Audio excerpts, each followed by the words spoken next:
Soal, bagaimanakah cara niat sholat dhaim? Jawab, cara niatnya sebagai berikut. Aku berniat sholat dhaim untuk selama hidupku. Berdirinya adalah hidupku, rukunya adalah penglihatanku, iktidalnya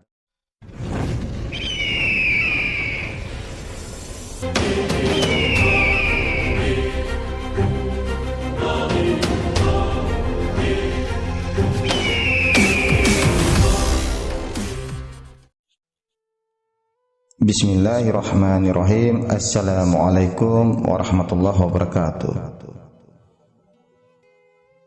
Sekarang kita akan membahas tentang perjalanan sholat dhaim, atau lebih tepatnya pengertian tentang sholat dhaim. Sebelum kita memahami sholat dhaim, ada baiknya kita memahami apa sebenarnya arti dari kata sholat itu. Soal, apakah arti sholat dalam pandangan kacamata ilmu syariat? Jawab, jika sholat dalam arti syariat adalah lebih menekankan aspek perilaku lahiriah dalam bentuk berbagai ucapan dan perbuatan yang diawali dengan takbir dan diakhiri dengan salam. Soal, lalu apakah arti sholat dalam pandangan ilmu hakikat? Jawab, artinya adalah sebagaimana bunyi firman-Nya yang artinya, sungguh aku ini Allah, tidak ada Tuhan selain aku, maka sembah aku dan dirikanlah sholat untuk mengingat aku. Al-Quran Surat Toha ayat 14. Jadi arti sholat adalah mengingat Allah. Soal, apa arti kata dhaim? Jawab, arti kata dhaim itu adalah memiliki arti terus-menerus ataupun tidak pernah putus. Jadi, jika kedua kata itu digabungkan, maka sholat dhaim itu berarti mengingat Allah tanpa pernah putus, atau zikrullah secara terus-menerus. Atau lebih tepatnya, sholat dhaim adalah sembahyang yang tetap, yang selalu dilaksanakan, atau sembahyang yang tidak pernah ditinggalkan, mawas diri, dan melihat dengan teliti akan diri sendiri. Soal, apa tujuan kita melakukan sholat dhaim? Jawab, dan ketahuilah, mengingat Allah itu lebih besar keutamaannya dari ibadah yang lain. Al-Quran Surat Al-Ankabut ayat 45. Dan lagi Allah subhanahu wa ta'ala berfirman yang artinya, orang-orang beriman itu menjadi tentram hatinya dengan ingat kepada Allah. Ketahuilah bahwa hanya dengan mengingati Allah, hati boleh menjadi tentram. Al-Quran Surat Ar-Ra'd ayat 28. Di samping itu, apabila orang itu sering mengingat Allah, maka akan mendapatkan doa dari para malaikat, sebagaimana bunyi firman-Nya yang artinya, wahai orang-orang yang beriman, ingatlah kepada Allah dengan mengingat sebanyak-banyaknya, dan bertasbihlah kepadanya pada waktu pagi dan petang. Dialah yang memberi rahmat kepadamu, dan para malaikatnya memohonkan ampunan untukmu, agar dia mengeluarkan kamu dari kegelapan kepada cahaya yang terang. Al-Quran Surat Al-Ahzab ayat 41-43. Allah memberi jaminan kepada sesiapa yang ingat kepada Allah, hati kita akan menjadi tentram. Tentram itu adalah merujuk kepada tidak takut kepada miskin, tidak ragu-ragu dengan ketetapan Allah, tidak berduka cita dengan apa yang terlepas, dan tidak merasa bangga dengan apa yang ada. Hidup orang yang ingat kepada Allah itu adalah mereka hidup dalam keadaan selalu bersyukur, senang, tenang, aman, dan damai hatinya. Bila mana dapat ingat kepada Allah, maka perasaan akan selalu sabar dan selalu berserah kepada Allah Ta'ala. Ingat kepada Allah itu adalah menjadi sendi dan nadi orang ma'rifat, menjadi satu wadah kekuatan jiwa, ketahanan mental, dan ketahanan fisikal tubuh badan, dan akan mencegah dirinya dari perbuatan-perbuatan yang dibenci oleh Allah dan mengisi dirinya dengan perbuatan yang disukai oleh Allah Subhanahu wa Ta'ala. Seperti firman-Nya, sesungguhnya salat itu mencegah dari perbuatan keji dan mungkar. Quran Surat Al-Ankabut ayat 45. Soal, apakah salat dhaim itu ada waktu tertentu? Jawab, salat dhaim itu tidak terikat dengan waktu, tanpa rukuk dan tanpa sujud, yaitu zikir yang kekal.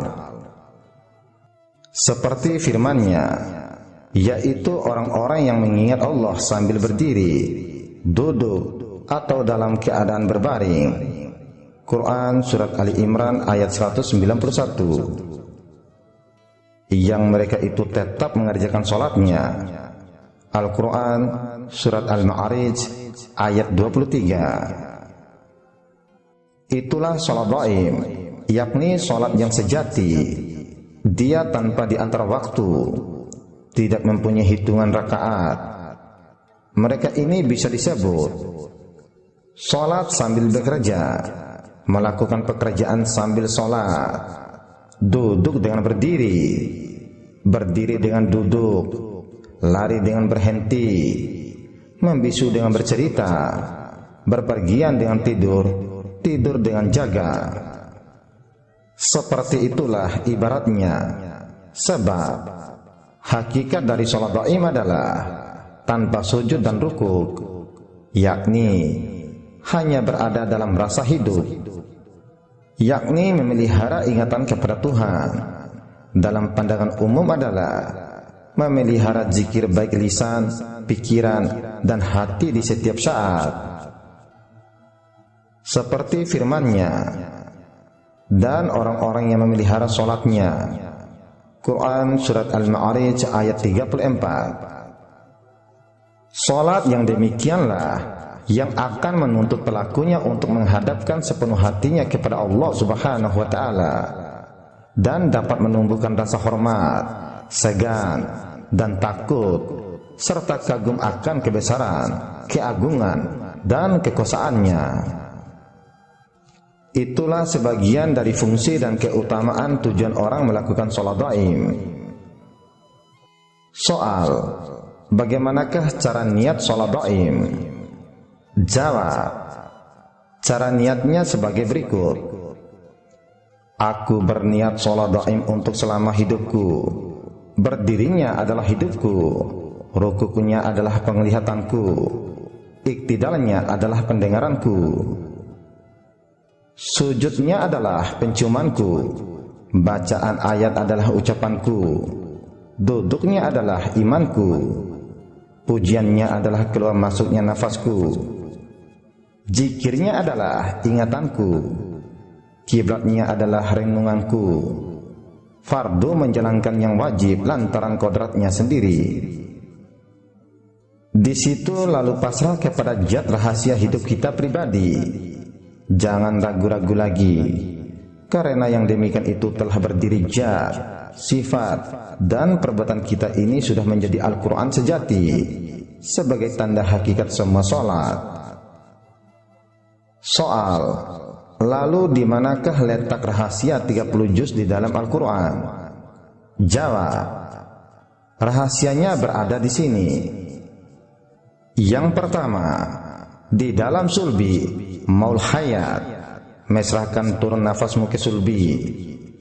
Yang kedua, di pohon kalam, madi namanya.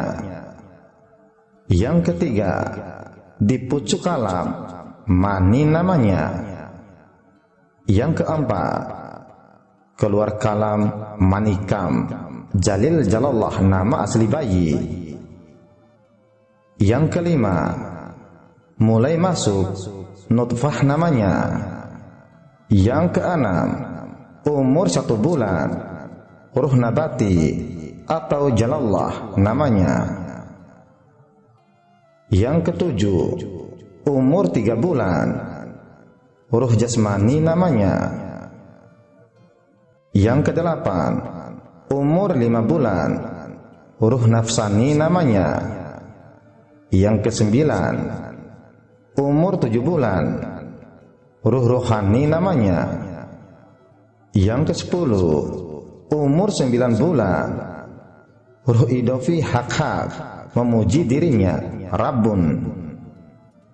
Yang ke-11, keluar dari rahim, waladal insan aminullah namanya. Yang ke-12, umur 7 hari, Muhammad namanya. Yang ke-13, umur 40 hari, Muhammad Idofi namanya. Yang ke-14, umur 2 tahun, Muhammad Ainal Insan namanya. Yang ke-15, umur 7 tahun, Muhammad Salatullah namanya. Yang ke-16, umur 10 tahun, Muhammad Salawatullah detik nafas. Yang ke-17, umur 14 tahun, Muhammad Kamarullah namanya. Yang ke-18, umur 25 tahun, Muhammad Aminullah namanya. Yang ke-19, umur 35 tahun, Muhammad Siratullah namanya. Yang ke-20, umur 40 tahun, Muhammad Uzunullah namanya. Yang ke-21, umur 41 tahun, Muhammad Rasulullah namanya. Yang ke-22, ketika Isra Miraj, Abdullah namanya. 23, ketika di langit, Muhammad Mutlak namanya. 24, ketika di Mustawan, Ahmad namanya. 25, ketika umur 63 tahun, Kalamullah namanya. 26, ketika kembali, Rahmatullah namanya. 27, ketika di Mahsyar, Al-Hasir namanya. Yang ke-28, lebur kehadirat Allah, Habibullah namanya. 29, nama yang terhasia, Ahmad Abul Qasim namanya. Yang ke-30, nama tiada huruf tiada suara, hak-hak aslinya. Itulah 30 juz menjadi Al-Quran dalam dirimu. Ketahuilah, orang tua-tua zaman dulu, apabila mereka mengetahui nama semula jadi akan sesuatu, atau mengetahui nama rahasia asal kejadian sesuatu, maka mereka akan menggunakan sebagai amalan semula jadi, yaitu menjadikan sebagai doa-doa khusus. Supaya lebih jelasnya akan kujelaskan sebagai berikut. Semula jadi secara harfiah diartikan awal penciptaan, sebab setiap sesuatu ada nama semula jadinya atau ada awal penciptaannya. Jadi bisa dikatakan ilmu semula jadi adalah suatu kaji ilmu yang membahas tentang asal nama semula jadi suatu makhluk Allah, entah itu gunung, batu, tanah, air, tumbuhan, manusia, darah, besi, cahaya, binatang, dan lain-lain sebagainya. Orang tua zaman dulu percaya, barang siapa yang tahu kaji nama semula jadi sesuatu, maka bisa diaplikasikan dalam bentuk mantra semula jadi atau ilmu semula jadi. Maka jadilah sampai sekarang banyak dipakai di dunia kebatinan atau spiritual.